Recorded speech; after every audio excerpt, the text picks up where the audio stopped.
A year after the wedding, Julian's kept canary had someone loosen the ropes of my wire harness. My body was impaled by a meter-long steel bar. When Julian arrived, blood had already spread to his feet. His eyes were empty, but when he caught sight of the bucket full of prop blood beside him, they suddenly brightened. What act is this now? A sob story? I'm telling you, Ivy is prone to scarring. If she doesn't recover, you'll atone until you die. Julian carefully touched Ivy's left cheek. There was a slight abrasion on it from flying gravel. The steel bar piercing my body was hidden by my long, sweeping dress. I wanted to speak, but the pain rendered me speechless. Julian carried Ivy into the ambulance. As he left, he said, "Unless she apologizes, no one is allowed to take her down." Julian left. I watched the departing ambulance in despair. The blood was rapidly draining from my body. The crew members silently cleared the scene. But remembering Julian's words, no one dared approach me. "Mr. Julian is going too far. Ivy just got a little scratch, right? And he wants his wife hanging there under the sun." The others quickly exchanged knowing glances. "Don't say that. You're new here. You don't know the ins and outs. This Cora only has the title of Mrs. Julian. She's treated worse than a servant in the Shun family." I watched my soul slowly detach from my body. I smiled bitterly in my heart. Yes, I should have let go long ago. The girl who had just spoken up for me was puzzled. But I think Ivy looks a lot like Mrs. Julian. Mr. Julian must love Mrs. Julian, right? The person next to her looked disdainful. Cora was Mr. Julian's first love. She abandoned him and married someone else when his family was ruined. Now that Mr. Julian has become a rising star, and he already has Ivy, she came crawling back. "Tell me, does that kind of woman deserve to be loved?" These words fell into my ears without missing a single one, and my heart ached terribly. So everyone thought I abandoned Julian? But that wasn't the case. When the last drop of blood drained away, my soul completely detached from my body and floated uncontrollably to Julian's side. Inside the hospital room, Ivy, sporting a face that was about to heal, was surrounded by an entire top-notch medical team. Tears of grievance were still falling. "Julian G, it hurts so much, I'm so scared. I'm just afraid of heights," so I asked Cora to stand in for me and film a scene on the wire, but she deliberately loosened the ropes and rushed at me. If I hadn't dodged quickly, I would have been disfigured, sob sob sob. Julian looked at Ivy's half-face, which was gradually being wrapped like a dumpling. His brow furrowed deeply. "Will it leave a scar?" Ivy immediately gave a look, and the leading doctor understood and nodded solemnly. "Mr. Julian, if it happened to an ordinary person, it would be nothing. But Ms. Ivy is prone to scarring and has delicate skin. Any carelessness could leave a scar." Julian slammed the table, without any hesitation. "Give the order. Even if Cora apologizes, it's no use. Keep her hanging there all night. Let her learn a lesson." That night, Julian ate dinner alone in the empty dining room. He looked at the roast duck on the table. He suddenly remembered that the first dish I ever cooked was also roast duck.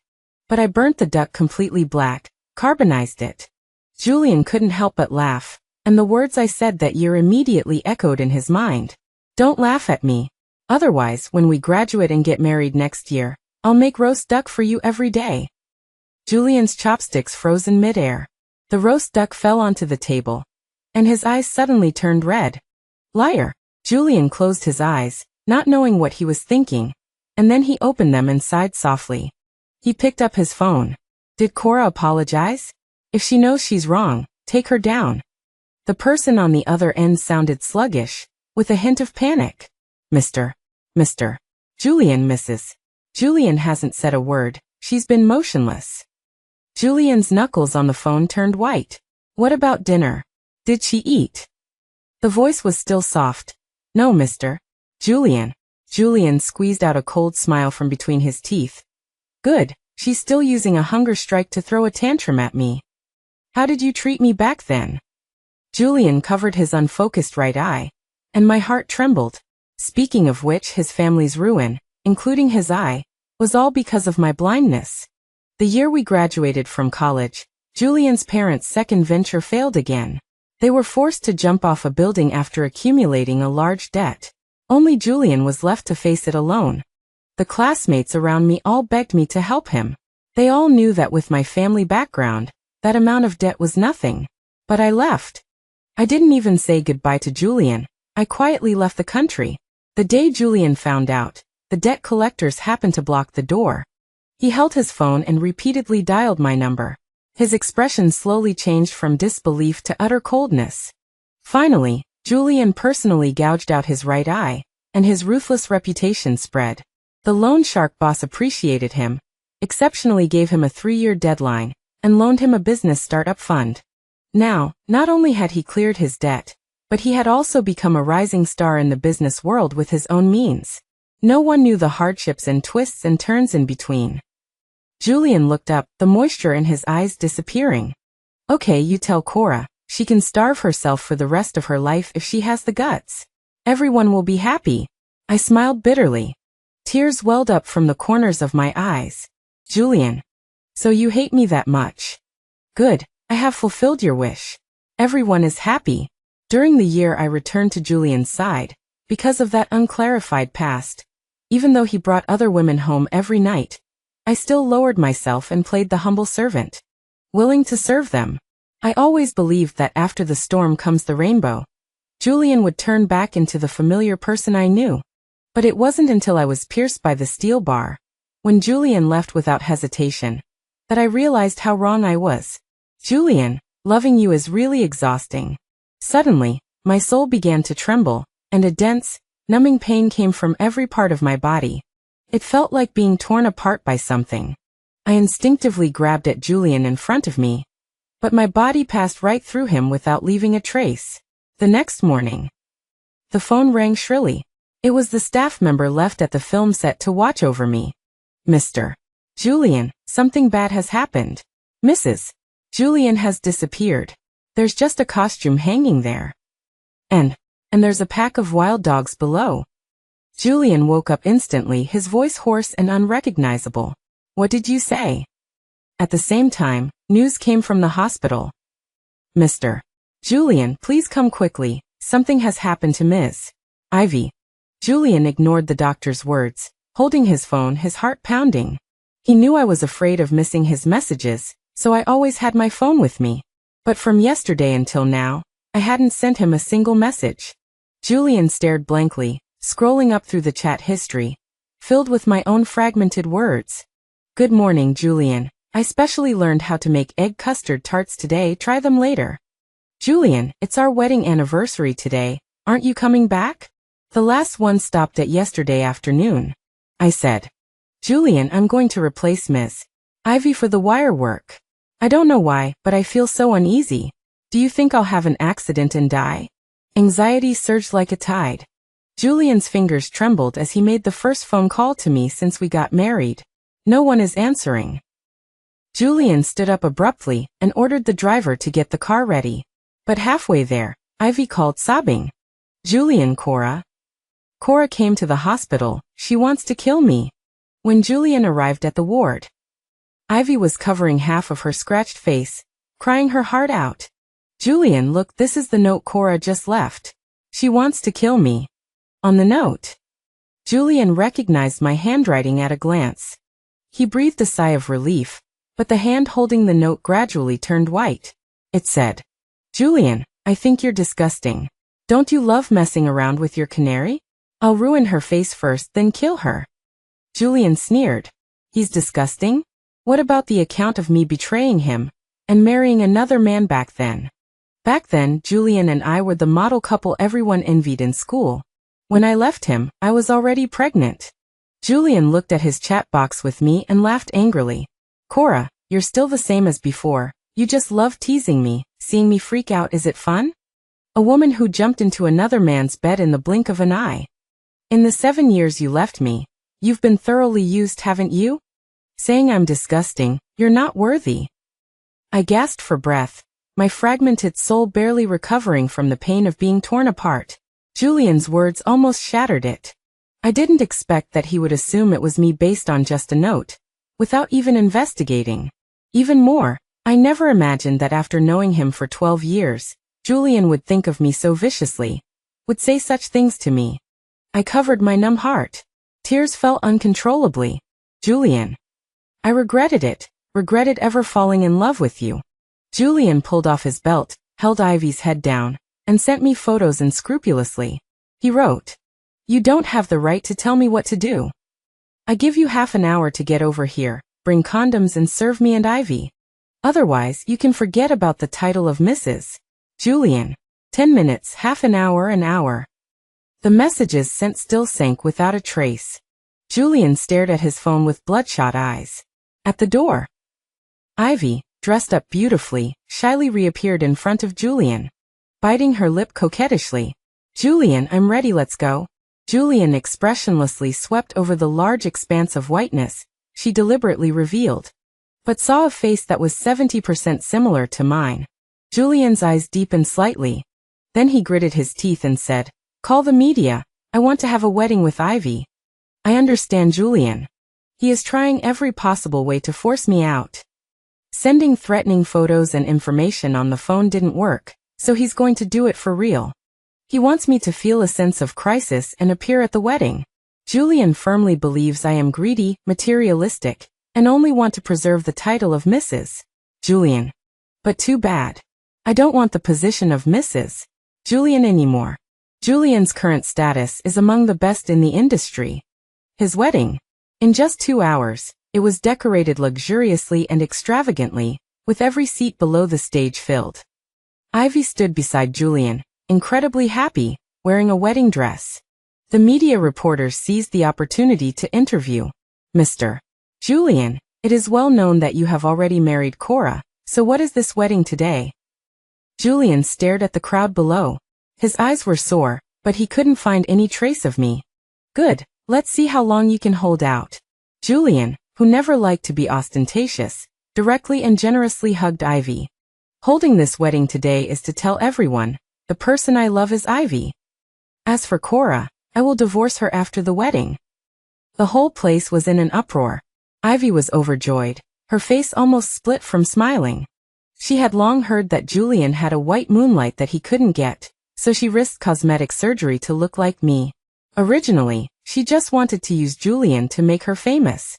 Unexpectedly, Julian would fall in love with her and publicly give her a title. You have to know. When I came back, Julian didn't even hold a proper wedding, just faking a little note, and I won. So what if she's the white moonlight? She still can't beat me. Seeing that the time was approaching, Ivy happily reminded Julian to start the wedding. But Julian remained motionless, staring intently at the wedding entrance.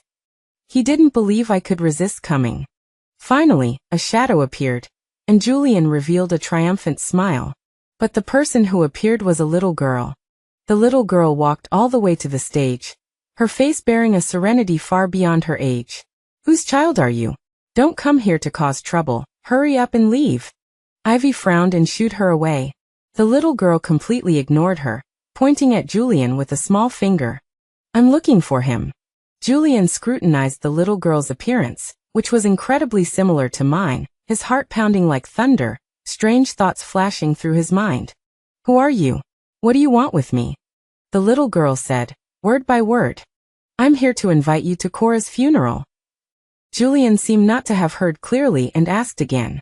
"You said, attend whose funeral?" "Cora's." The little girl's clear voice echoed in the air. Julian took a step back, almost falling. A funeral? How could that be? She had just appeared at the hospital, scratching Ivy. Julian belatedly scanned the area below the stage. My figure was still nowhere to be seen. He sneered repeatedly, picked up the media microphone, and shouted into the air. "Cora, you get out here.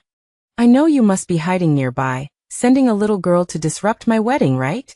How childish can you be? I'm warning you, if you don't come out now, I will really marry Ivy. 3, 2, 1. Cora, you get out here." Julian shouted louder and louder, his voice a little hoarse. The entire hall of guests stared blankly at this scene, but no figure appeared. Julian shook his head in anger. He hadn't expected that I, who always valued wealth and status, even returned to his side from abroad when he became successful. Even when he deliberately paraded inappropriate women in front of me. deliberately making me sad, repeatedly trampling on my self-esteem. I still remained without complaint, always wearing a smiling face, just for the sake of the power and influence brought by the title of Mrs. Julian. And this time, I was actually holding such a big grudge against him. Julian clutched his chest, where he felt both anger and panic. Seeing the crowd starting to give meaningful glances, Ivy couldn't stand it anymore. Today was supposed to be the greatest day of her life. Success was just around the corner. How could she let me ruin it? Ivy gave the MC a look, and the MC wiped the sweat from his forehead, stepped forward with a forced smile, and carefully said, Mr. Julian, the time has arrived. If we don't start the wedding soon, it might be unlucky. Ivy also smiled and grabbed Julian's arm. That's right, Julian. Don't let such a little girl's joke ruin our wedding. Let's continue. Julian didn't say anything. After a moment of silence, he sighed and said to the little girl, Go back and tell Cora, if she doesn't come before the end of the wedding, not only will I divorce her, but I will also make sure she doesn't get a single cent and has no place to stand in Northern City. The little girl blinked her big eyes and repeated again, I am here to invite you to Cora's funeral. Are you sure you won't go? Julian rubbed his eyebrows in frustration.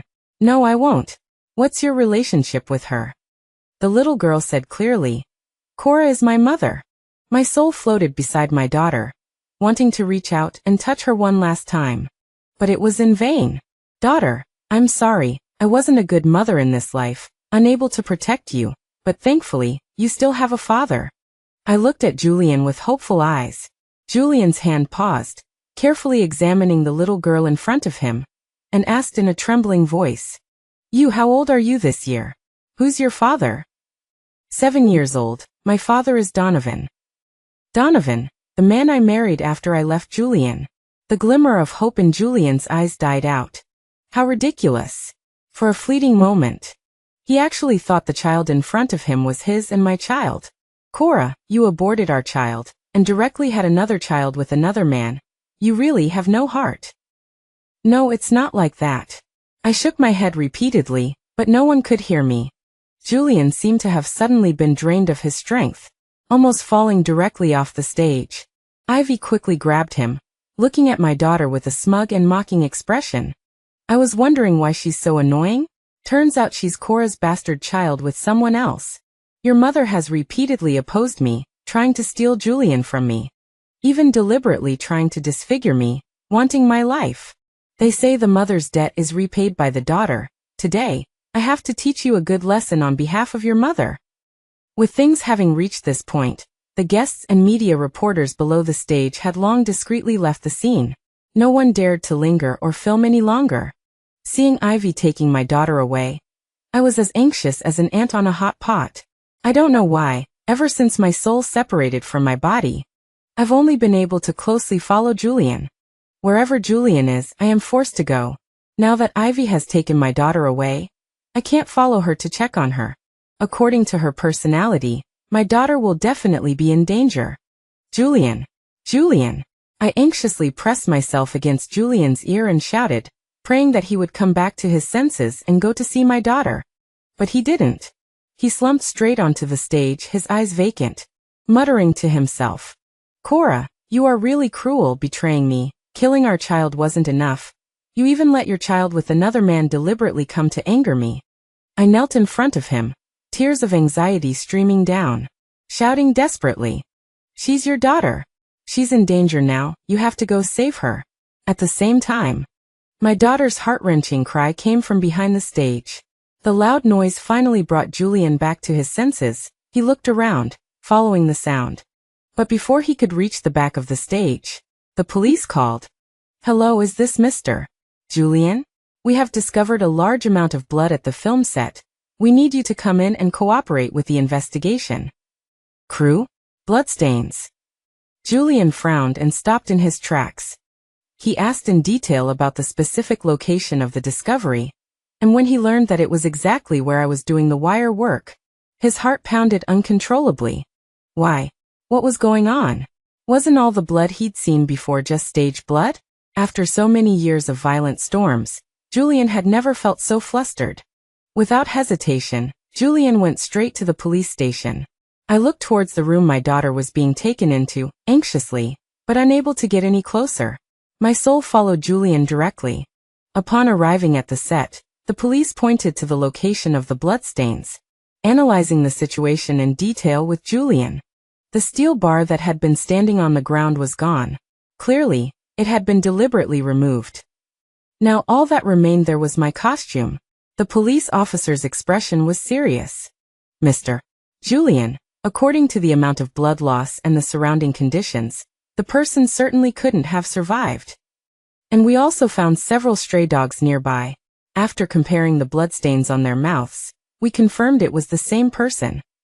So it's very likely. Julian was stunned. He suddenly remembered the phone call the crew made to him this morning. Looking at the large area of blood in front of him, Julian felt a wave of dizziness. No, it can't be impossible. This must all be Cora's trick to mess with me. She just wants to see me suffer. The police officer saw Julian's disoriented state. He knew there was no point in asking more questions, and quickly ordered people to review the surveillance footage. After retrieving the surveillance footage, Julian stared intently with bloodshot eyes. The image was blurry, but it was still roughly visible that a man had taken me away.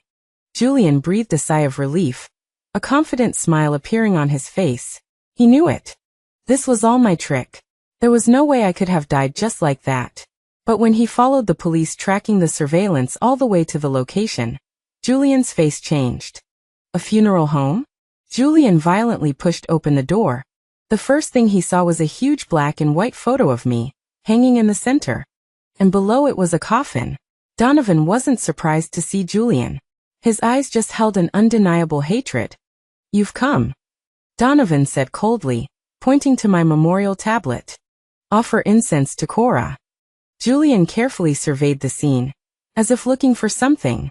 "Where's Cora? Tell her to come out and see me. She colluded with you, her ex-husband, to stage this whole thing today. What does it all mean?" Donovan chuckled mockingly, looking at Julian with eyes that treated him like garbage. "Staging? Who told you this was acting? Cora is already dead. Killed by you. Impossible." Julian shouted hoarsely. He searched wildly around the hall, like a madman, but found nothing, except for the coffin placed in the center. He took a deep breath, finally mustered the courage, and slowly pushed open the coffin lid. The person lying inside was indeed me, but I looked nothing like the me Julian remembered. My body had been mangled by stray dogs, almost completely missing my legs. My 10 slender fingers had also disappeared. And from the side of my body to the back, there was a hole as thick as a steel bar, empty and dark. Julian was so shocked that he couldn't believe his eyes. He rubbed them repeatedly, then slowly opened them again. The dark seam before him remained. "Cora." Julian tentatively called my name, instinctively reaching out to take my hand. But he could no longer hold it. Only now did Julian truly realize. I seemed to be really dead. Not acting, not a trick, but really dead. The red veins in his eyes burst, and tears fell one by one onto my mutilated body. He wanted to hold me, but there was nowhere to start. How could this be? How could this happen? Who did this? Julian knelt before my coffin, gnashing his teeth and beating his chest. Donovan stood beside him, his eyes also filled with tears, and said coldly, "Who did it? You have the nerve to ask." "Cora was doing the wire work for your golden bird when an accident occurred. She was pierced by a steel bar that stood up on the ground. She died right in front of you." Julian shook his head, crying, and fragments of past events flashed through his mind. Nyanua's lips when I was pierced. Her pale face. Her desperate eyes. All the signals of her asking for help flashed through his mind like a revolving lantern. And he missed the only chance to save me. He even left me hanging in the air after death, unable to rest, and then allowed the stray dogs to. The more Julian recalled, the more painful his heart became. His chest felt like a large hole had been torn in it, and the wind, carrying dust, rushed in. Every breath made his organs tremble with pain. Donovan looked down at Julian. "If I had known this would happen, I would have stopped her from coming back to you, even if it meant dying myself. Even if it meant Cora hating me for the rest of my life. Cora loved you so much, But how did you treat her?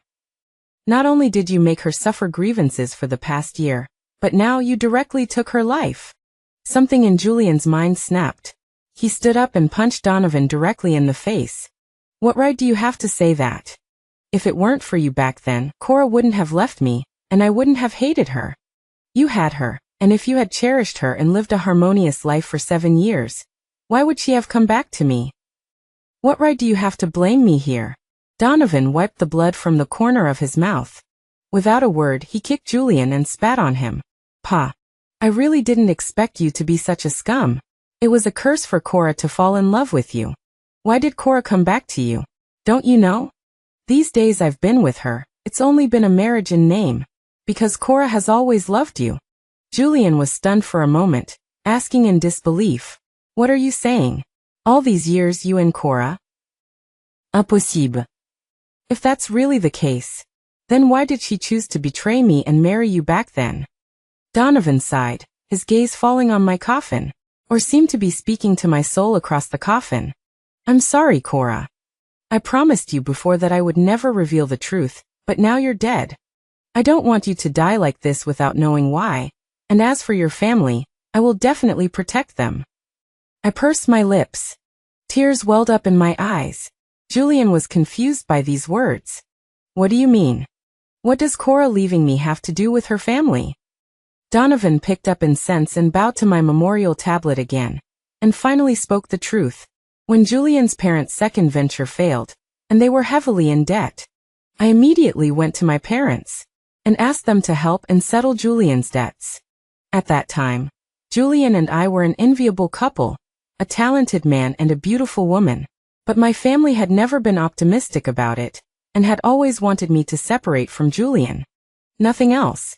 It was just because of the huge difference in our backgrounds back then.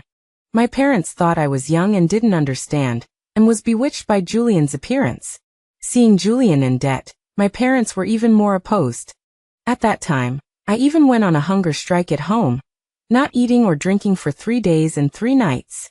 But after being rescued from the operating room, my parents still had stern faces and didn't budge, and even thought I was out of my mind. They secretly hid it from me and sent someone to tell the debt collection company to urge Julian's parents to pay their debts as soon as possible. In fact, my parents' original intention was to let them quickly move out of North City with Julian and never come back, so that I could gradually let go of the idea.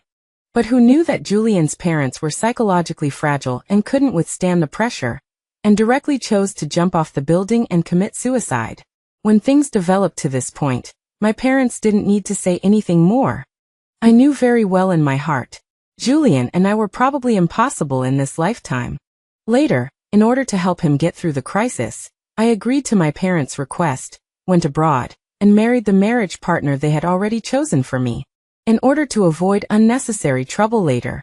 My parents didn't choose to help directly, but instead, they told the head of the lending company to take what he could get and stop, and my parents would help him repay the subsequent payments. Unfortunately, Julian still lost an eye. Cora didn't want you to know these things. She was afraid that you would hate her even more because of it, and even more afraid that you would retaliate against her parents. So she could only choose to swallow her grievances silently. But seeing Cora's unhappiness all these years, I really couldn't bear it, so I let her leave and come back to find you. But what about you? Donovan said, his voice almost choked with sobs. I'll only ask you one question now. Now that you know these facts, do you hate her? Julian knelt on the ground, already in tears. He remembered all the good times we had together 7 years ago, and the grand vows he made back then. And he remembered the scenes 7 years later, when he deliberately humiliated me every day, and my desperate and sad expression when I was impaled on the steel bars. One by one, frame by frame, every scene. Now, they are all like sharp blades, shuttling back and forth through his heart. Julian held my memorial tablet, repeating over and over again, I don't blame you, I don't blame you, I'm sorry, it's all my fault, it's me, it's my fault. Donovan wiped the tears from his face, looked around, and finally realized something. Where's Maya? Where is she? Julian raised his head blankly. Who is Maya? Donovan's right eyelid twitched, and an ominous premonition was born in his heart. Maya, the little girl who went to find you to attend Cora's funeral. Didn't you see her? Actually, you killed Cora, so I didn't want you to see her one last time. But Cora told me before she died that if anything unexpected happened in the future, you and Maya must recognize each other as father and daughter. After Donovan finished speaking, Julian was dumbfounded. You said Maya is my daughter? Of course, I already said that I and Cora have been sleeping in separate beds for the past 7 years. Julian suddenly stood up. Completely ignoring Donovan's shouts behind him, he drove like a madman, returning to the wedding venue as quickly as possible. My soul followed behind him, equally worried. It's been so long, I can't even imagine what Ivy might have done to my daughter. At this time, the wedding venue was empty and everything was quiet. Julian walked into the venue step by step, calling out in a hoarse voice, Maya? Maya. What responded to him was deathly silence. Walking to the stage, Julian looked at the room where his daughter made her last sound, gently twisted the doorknob. What came into view was a dazzling patch of scarlet red. I covered my mouth, and the heartache was like a fermented bun, expanding rapidly in the steamer. My daughter, small and still, lay quietly on the ground, her face and body covered in scars from being slashed by a dagger. The blood had dyed her entire white dress a bright red. Without a sound, Maya, Maya? Julian knelt on the ground, crawling towards his daughter step by step. He wanted to pick her up, but just like when he faced me, there were so many wounds that he didn't know where to start. Ambulance! Ambulance! After a few seconds of blankness, Julian suddenly burst out with a roar, and his daughter was rushed to the hospital for treatment as quickly as possible. Watching my little daughter being pushed into the operating room, my heart felt like it was being ripped out. Not long after, Ivy's figure appeared at the end of the operating room corridor. She walked on high heels and eagerly approached Julian. Julian, I heard from your assistant that you came to the hospital, so I rushed over. Who is in this operating room? If it's not that important, you shouldn't be guarding here. I was busy dealing with that little bitch, and when I went out again, she was gone. Now I've finally caught you, I don't care. You have to continue and finish the wedding. Ivy pouted and acted coquettishly towards him, but what responded to her was indeed Julian's incomparably cold gaze. Ivy was startled and subconsciously let go of Julian's arm, a forced smile on her face. Julian, what's wrong with you? Don't look at me like that, I'm scared. Julian stared intently at her. His tone was like that of a devil from hell. You said you used a knife to cut that little girl? Ivy didn't react. She nodded blankly in acknowledgement. Yes, so what? Isn't she Cora and that man's little bastard? I just gave her a small punishment. Heh. Without warning, Julian curled one side of his lips into a smile. Laughable, yet even more frightening than not smiling at all. Bastard? Punishment? Good, very good indeed. Ivy also echoed with a grin, but before she could laugh, a heart-wrenching pain almost made her faint. Julian didn't know when he had a knife in his hand, and below was Ivy's severed hand. You dared to hurt my Julian's daughter, you will pay the price. Ivy screamed in terror, her face full of despair. Boundless regret surged from her heart, but it was already too late. She could only blame herself for foolishly approaching Julian. Knowing full well that his power and status today, built from nothing, were backed by countless bloody storms and ruthless cruelty, but she stubbornly refused to believe it, approached Julian, and even harmed Julian's daughter. Ivy fainted from the pain, and was dragged away by the bodyguards who had arrived. Immediately afterwards, the woman's shrill screams pierced the sky, one louder than the other, before gradually fading away. 2 hours later, the daughter's surgery was finally completed. Fortunately, although the injuries were severe, she was taken to the hospital in time, and most of them were external injuries. With Julian's top-notch medical team, painstakingly gathered, the daughter was finally safe, and as for those wounds, as long as they were carefully cared for afterwards, they wouldn't leave scars. I touched my eyes, which were swollen and unrecognizable from crying. I finally felt a little relieved. In the days that followed, Julian turned down all his work and wholeheartedly took care of his daughter. But even a year later, when his daughter was completely healed and discharged from the hospital, she hadn't called him Dad even once. Faced with the various toys Julian had bought, the daughter didn't even look at them. He sat wearily in front of his daughter's bed, speaking in a humble and gentle tone. Maya, what exactly do I have to do for you to acknowledge me as your father? The daughter didn't speak, she just hugged the photo of me and her. She lay down without saying a word. Julian understood his daughter hated him. Hated him for not fulfilling his responsibility as a father for so many years. Hated him for killing me. The overwhelming hatred was destined to prevent his daughter from ever forgiving him. That night, Julian sat alone in the living room smoking one cigarette after another all night long. From then on, Julian never went home again, never appeared in front of his daughter again. Instead, he devoted all his time and energy to the development of the company. Time flew by in a flash. At his daughter's coming-of-age ceremony, Julian, his back already somewhat hunched, looked at her with a full of gratification. Over the years, because of working so hard and not taking care of himself at all, his body had long been depleted. Julian silently walked onto the stage, looking at his daughter with tearful eyes. Maya, could you just call me Dad? The scene fell into endless silence. This Dad, Julian never got to hear in the end. After the coming-of-age ceremony, Julian transferred all the assets he had prepared long ago to his daughter's name. Then he took a bouquet of gardenias to the cemetery to see me. He picked a flower and pinned it on my tombstone, smiling. So beautiful. I quietly watched this scene. My thoughts seemed to return to the day I first met Julian. At that time, he was also smiling at me like this. Except that smile was filled with more shyness and excitement. Classmate, your gardenia is so beautiful, can I get to know you? But Julian, I wish I had never met you. I silently said this sentence. Julian's face changed drastically, as if he heard the sound, staring intently in the direction of my soul. Cora, is that you? But the next second, he clutched his heart and fell in front of my tombstone. He never got up again. And my soul at this moment was also released. My soul slowly drifted to heaven, and I casually glanced down. Julian's soul was getting further and further away from me, entering hell.